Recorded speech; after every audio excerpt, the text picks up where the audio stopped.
खुलुमबाय आं सिबिरानि ब्रह्म नोंथांमोनखौ आंनि एसबि बड' निउज चेनेलाव गासैखौबो बरायबावनाय थाबाय नोंथांमोननि थाखाय आं गोदान मोनसे भिडिअ लानानै फैबावबाय अन्नानै भिडिअखौ जोबजासिम नायलांदो गंसे स्कुटि आरो डाम्पारनि गेजेराव गोख्रोङै सौग्रावलायनायाव सानै बर' लाइमोना जिउ खोमानो गोनां जादों। जिउ खोमानांनाय लाइमोनफोरनि मुङा फारियै गौतम बर' आरो दिपेन बर'। सानैखौबो गरेस्वर बालाहाटीनि थागिबि होननानै मिथिनो मोननाय जादों।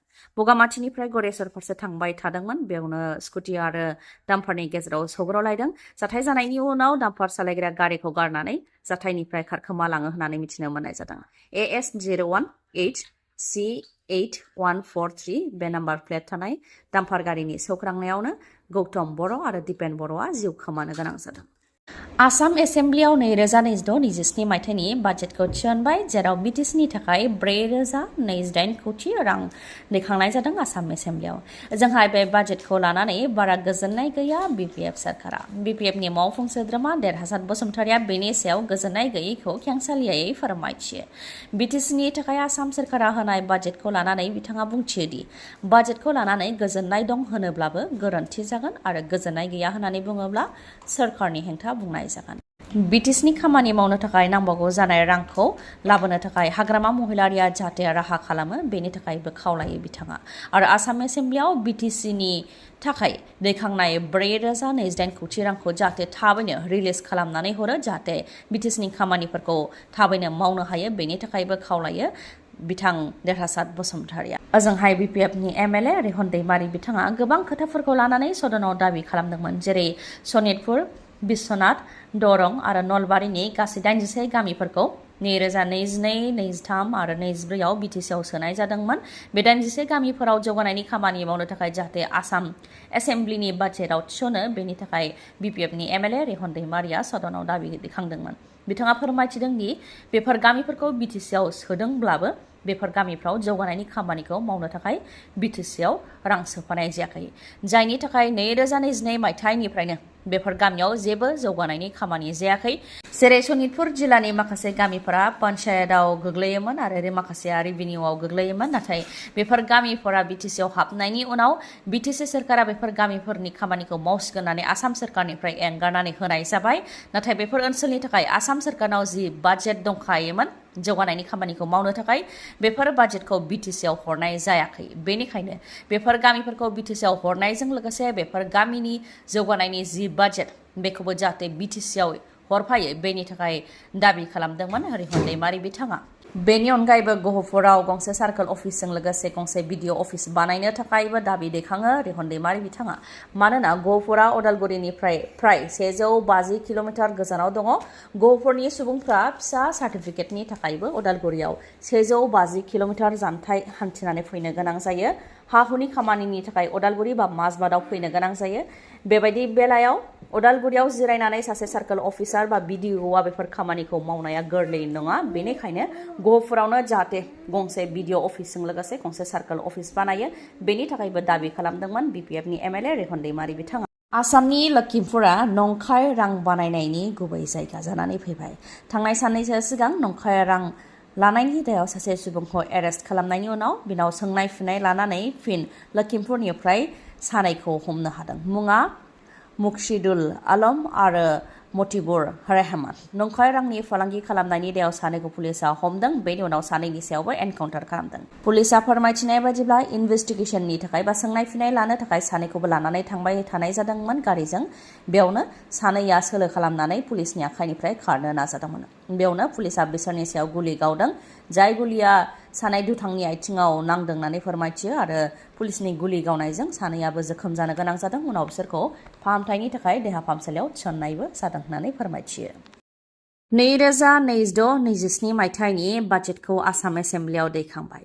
मा दैखांखो बेखौ नोंथांमोननो मिथिहोनो आखायाव लाबाय। गिबियावनो गुबुन गुबुन सुबुं जौगानाय बिथांखिफोरनि थाखाय 6,000 कोटि बे बोसोरनि थाखाय हमनाय जाबाय।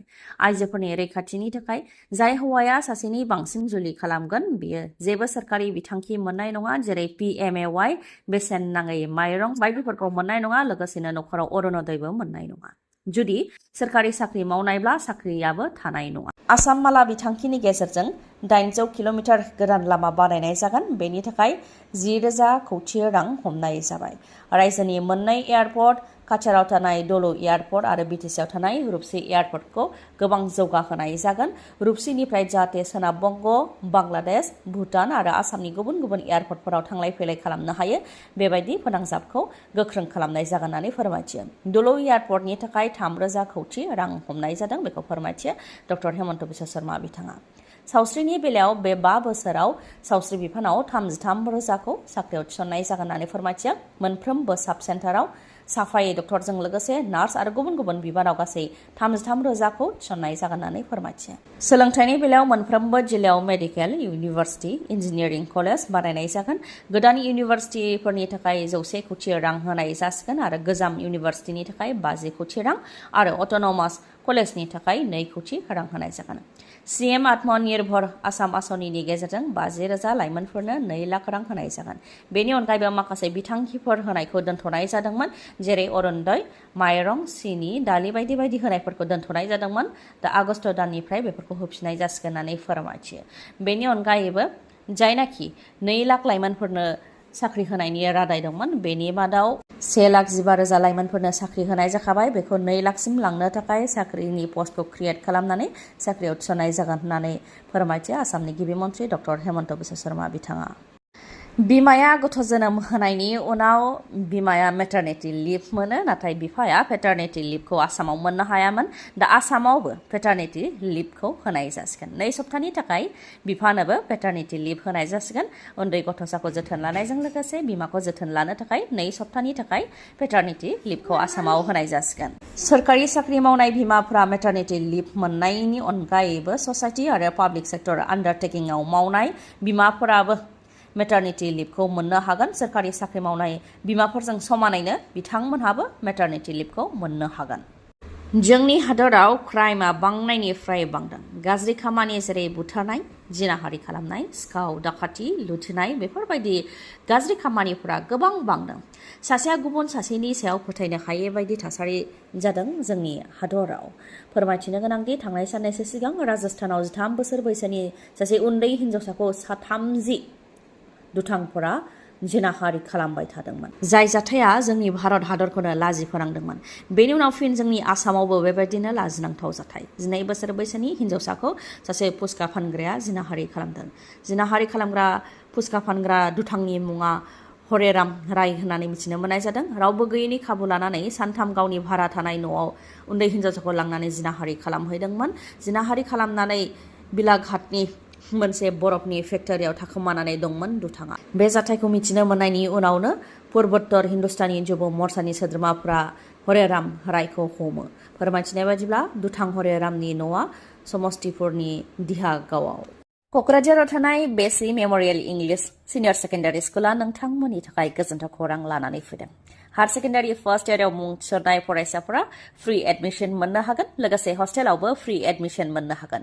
रोंगौथि गोनां फोरोंगिरिफोरनि गेजेरजों फरायसाफोरखौ फोरोंथाय होनाय जायो बे बेसि मेम'रियेल इंलिश सिनियर सेकेन्डारि स्कुलाव, जेराव इंलिश, बड' आरो एसामिस बे मोनथाम मिडियामाव फरायसाफोरा सायख'नानै फरायनो हागोन। मख'नो गोनांदि फरायनायाव लोरबां फरायसाफोरखौ आनजादनि सिगां सिगां एक्सट्रा कचिं क्लासबो होनाय जायो। बे फरायसालियाव फरायनायजों लोगोसे हौवासा आरो हिन्जावसाफोरनि थाखाय थानायनि मोजां खाबुबो दङ। देवानि हस्टेलबो दङ। फोरमायथिनो गोनांदि थांनाय हायार सेकेन्डारि फाइनाल आनजादाव 12 फरायसाफोरा फार्स्ट डिभिजन मोननो हादों, 21 फरायसाफोरा सेकेन्ड डिभिजन आरो 11 फरायसाफोरा थार्ड डिभिजन मोननो हादों। बेनि मादाव सासेया डिस्टिंक्सन मोननो हादों।